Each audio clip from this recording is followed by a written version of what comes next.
یوم اقبال کے موقع پر اسلامک سینٹر آف انڈیا کے زیر اہتمام عیدگاہ ایش باغ میں مختلف پروگرام ہوئے۔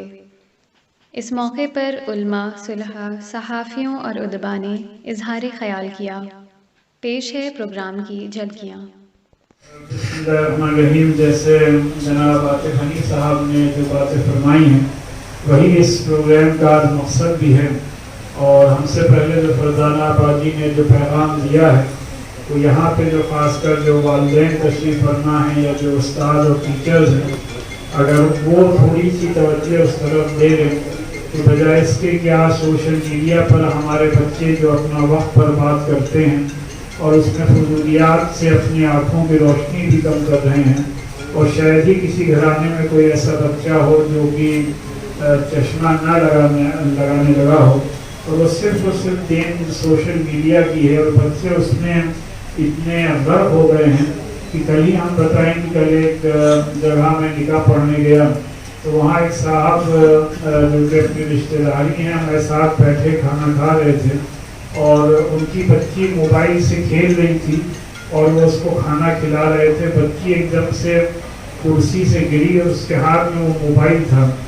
وہ موبائل دیکھتے ہوئے یعنی اس پہ جو گیم کھیل رہی تھی وہ کھیلتے ہی ہوئے گری، اور کھیلتے ہی وہ اس کو اٹھا کے بٹھا دیا گیا، اور اس نے اپنے والد سے کہا کہ ابا ہمیں چوٹ ضرور لگی ہے لیکن موبائل کو کوئی چوٹ نہیں لگی۔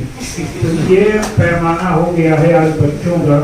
لہٰذا علامہ اقبال رحمۃ اللہ علیہ جیسی ایک اتنی عظیم شخصیت گزری ہے جس سے کہ ہمارے جو نوجوان نسل ہیں وہ ہمیں سمجھتے ہیں کہ اگر مبالغہ آرائی نہ ہو تو یہ کہا جا سکتا ہے کہ 99% ہمارے قوم کے خود بچے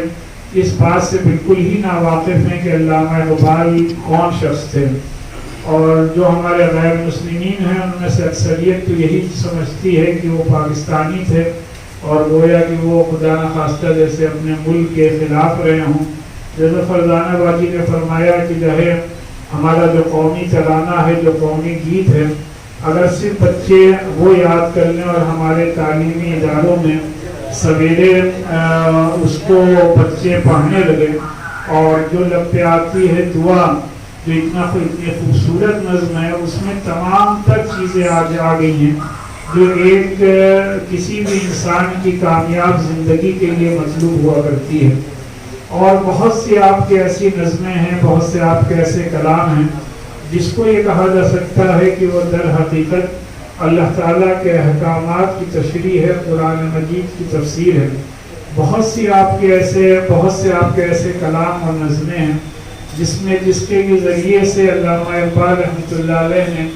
نبی پاک صلی اللہ علیہ وسلم کی سیرت مبارکہ کو دنیا کے سامنے بیان پورے بہت ہی خوبصورت انداز میں بیان کر دیا ہے۔ لہذا اگر ہم اپنے بچوں کو بجائے اس کے کہ بیکار کی چیزوں میں بچے ہمارے سوشل میڈیا پہ لگے رہیں،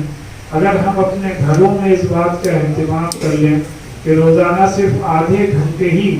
اپنے بچوں کو خود اردو کی تعلیم دیں، اور اس میں اردو کے ساتھ ساتھ اردو کی نسبت سے علامہ اقبال کی جو بائیوگرافی ہے، ان کی جو خدمات ہے وہ اس سے بچوں کو روشناس کرائیں، تو ہم یہ سمجھتے ہیں اس کا پورا اثر ہمارے بچوں کے کیریکٹر اور کردار پر پڑے گا، اور یہی ان سب پروگرامز کا مقصد ہے۔ لرن آن لائن کی جانب سے آپ سے بس اتنی التجا ہے کہ ہمارے اس پروگرام کو لائک، شیئر اور سبسکرائب ضرور کریں، ساتھ ہی بیل آئیکن دبانا نہ بھولیں جس سے ہماری ہر ویڈیو آپ تک اپلوڈ ہونے کے ساتھ ہی پہنچ سکے۔ شکریہ۔